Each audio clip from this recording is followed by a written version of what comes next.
특별히 5절 중심으로 말씀을 드렸으면 하는 그런 생각입니다. 이 면책이라는 말 중에 가장 많이 알려진 말이 면책특권이란 말입니다. 면책특권, 책임을 면한다라는 그런 뜻인데요.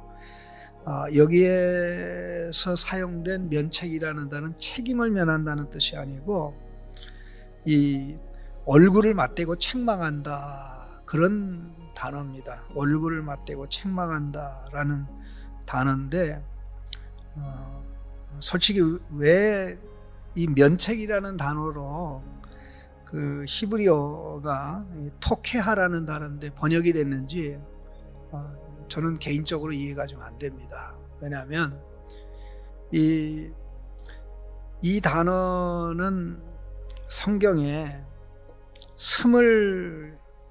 28번이 사용이 됐는데 잠언에만 16번이 나옵니다. 그렇다면 거의 상당 부분이 절반 이상이 잠언에 나오는데 잠언에는 사실 이 면책이라는 단어가 여기에 등장을 하는데 이 동일한 단어가 여러 가지 다양하게 쓰이는데 책망, 꾸지람, 징계, 경계, 견책 이렇게 다양하게 쓰였습니다. 똑같은 단어가 책망, 꾸지람, 징계, 경계, 견책.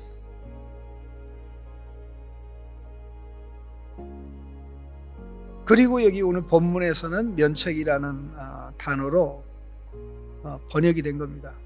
그게 무슨 말이냐면요, 이 면책이라는 단어가 오직 요 본문에서만 쓰였다 그런 얘기입니다.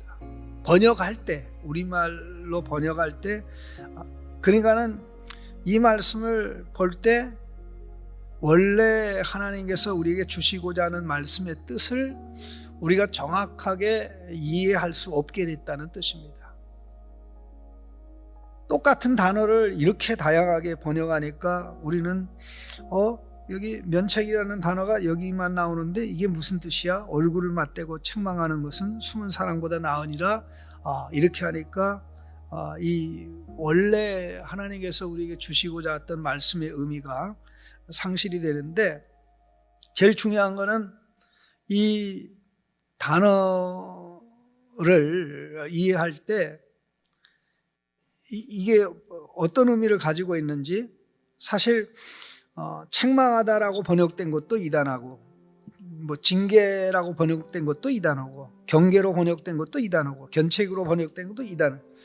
그러면 모든 징계라는 단어가 이 단어는 아닙니다. 모든 경계라는 단어가 이 단어는 아닙니다. 그러니까 굉장히 좀 우리로 하여금 성경을 본문을 이해하는데 좀 어려움이 있는, 물론 성도님들 입장에서는 이러면 어떻고 저러면 어떻고 그렇습니다만은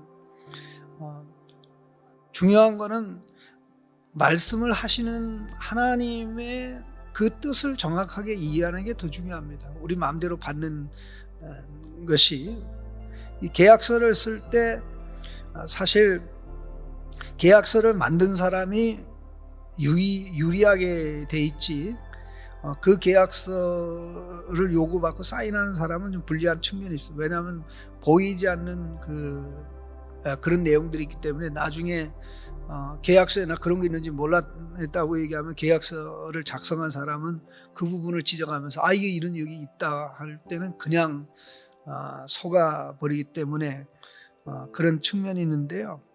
정확하게 하나님의 입장에서 하나님의 말씀을 이해하는 것이 성경을 주신 목적이고, 그러게 나갈 때 하나님의 말씀을 알고 나갈 수 있는데, 사단은 항상 우리로 하여금 우리 멋대로 하나님 말씀을 받아들이게 만들어 버립니다. 그러니까 이 단어를 한번 가만히 생각하면, 면책, 대놓고 책망하는 것을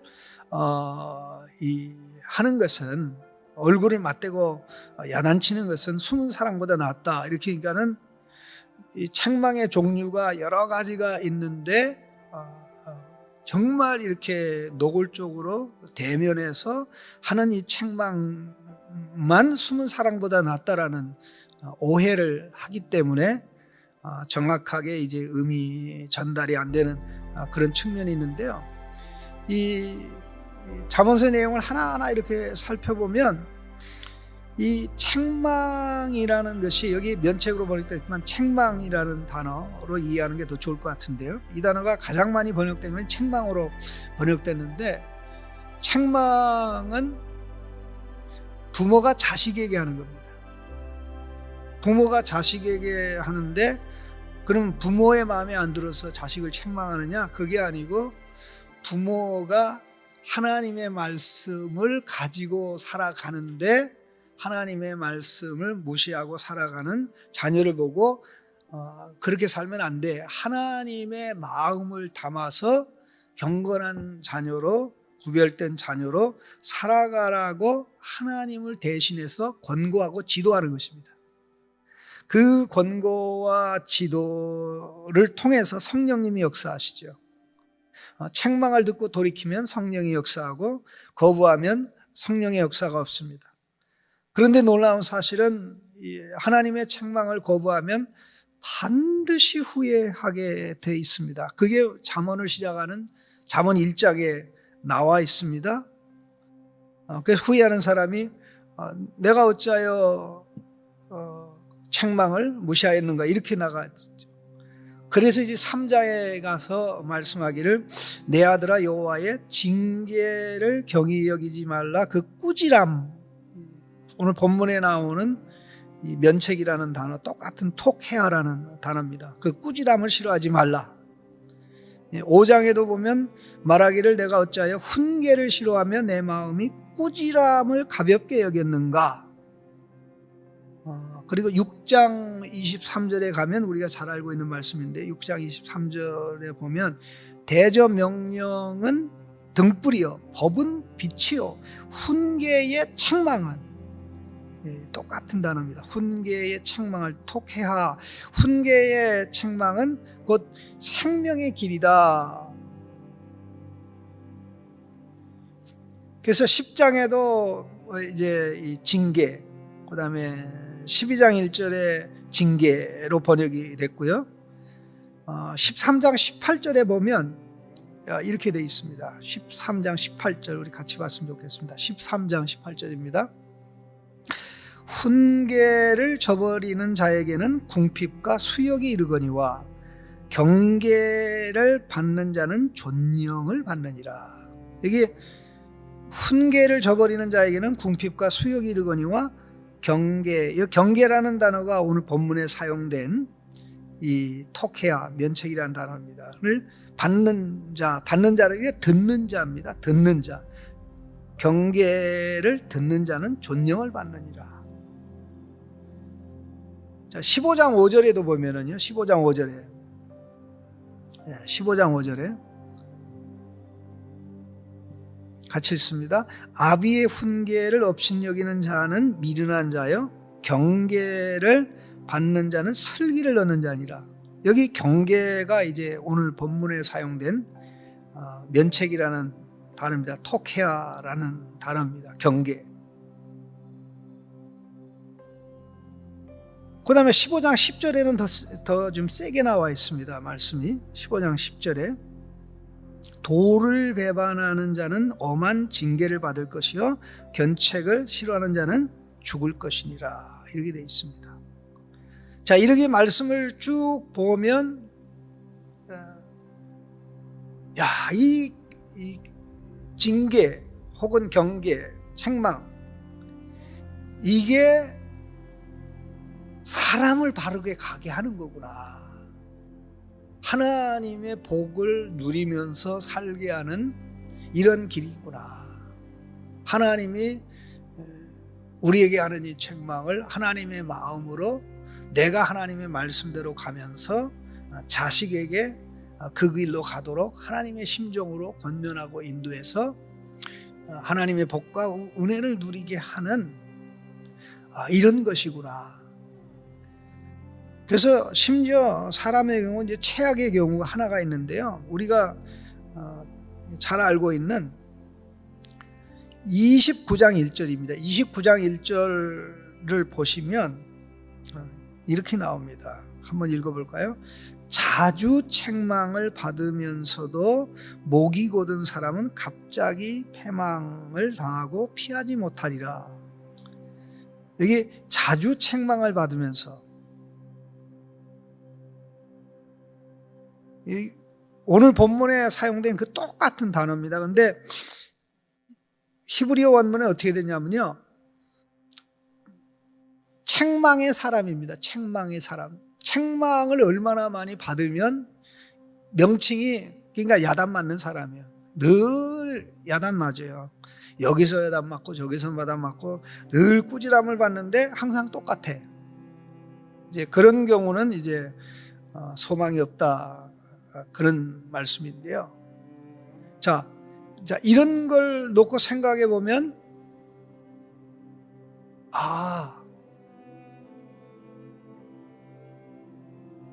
잘못된 길로 가고 있는 자들을, 그것이 자식이든 이웃이든 형제든 친구든, 이거 하는 것은 하나님의 마음을 가진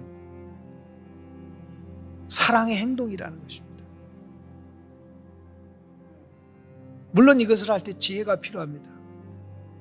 고치는 것이 목적이라면, 고치어서 교정하고 수정해서 바르게 가게 하는 것이 목적이라면, 책망하는 방식을, 꾸짖는 방식을, 이 권고하는 방식을 지혜롭게 해야 되죠. 그러나 방법을 어떻게 하든지 중요한 것은 돌이키게 하는 것입니다.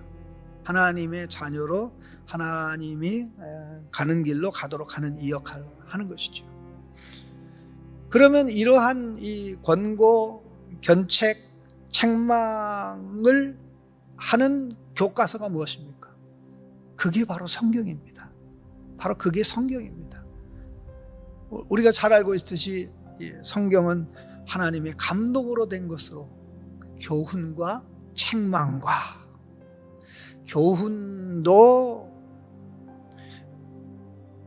책망의 적극적인 부분이고, 책망은 이게 잘못된 부분을 야단치는 측면에 있으니까 이제 소극적 측면이고, 그 다음에 교훈과 책망과 바르게 함과, 바르게 함 건 이거는 교훈에 따라 이제 삐뚤어진 거 세워주는 거니까 책망보다는 낮은 단계의 교훈이 되겠죠. 그렇게 되고, 이렇게 교훈을 받아서 훈련받은 자로 가는, 그게 이제 의의 훈련이 되는 것이죠. 그러면 중요한 부분이 바로 그게 되죠. 내가 이런 일을 할 수 있으려면 나는 하나님의 책망을 받아 즐기며 고치는 사람으로 살아야 되겠죠. 이것이 생명이고, 이것이 능력이고, 이것이 지혜이고, 이것을 받아들이고 수용함으로써 하나님의 언약적인 은혜와 사랑 가운데 더 깊이 들어가게 되니까, 내가 이런 지도를 받고 인도를 받고 살아봤는데 참 이걸 통해서 많은 깨달음이 있다. 그 공자가 한 말 중에 참 유명한 말이, 세 사람이 있어도, 나를 포함해서 세 사람이 있어도 그 가운데 선생이 있다라고 얘기를 한 게 굉장히 유명한 말입니다. 내가 세 사람, 그러니까 나를 포함해서 세 사람이 있어도 그 중에 나보다 나은 사람이 있고 나보다 못한 사람이 있고, 그러면 나보다 나은 사람에게서는 적극적으로 좋은 것을 배우고, 나보다 못한 사람에게서는 왜 저럴까 하면서 자기 자신을 돌아보면서 배울 수 있는 사람이라면 부끄럽지 않게 살아갈 수 있다. 그랬습니다. 참 굉장히 일리가 있는 그런 말입니다. 오늘날은 우리가 삶을 살면서 정말 이런 걸 할 수가 없는, 네가 뭔데 이렇게 되기 때문에 결국 다 내버려 두고 그냥 하자는 대로 따라가고 그게 이제 사랑으로 왜곡되어 있는 그런 상황인데 오늘 이 말씀 면책이라고 됐는데 책망은 숨은 사랑보다 낫다. 책망은 하나님의 마음을 가진 자가 사랑하기 때문에 하는 건데 정말 사람을 살리는 것이죠. 누가복음 17장에 예수님이 이런 말씀하셨습니다. 형제가 내게 죄를 지면 경계하고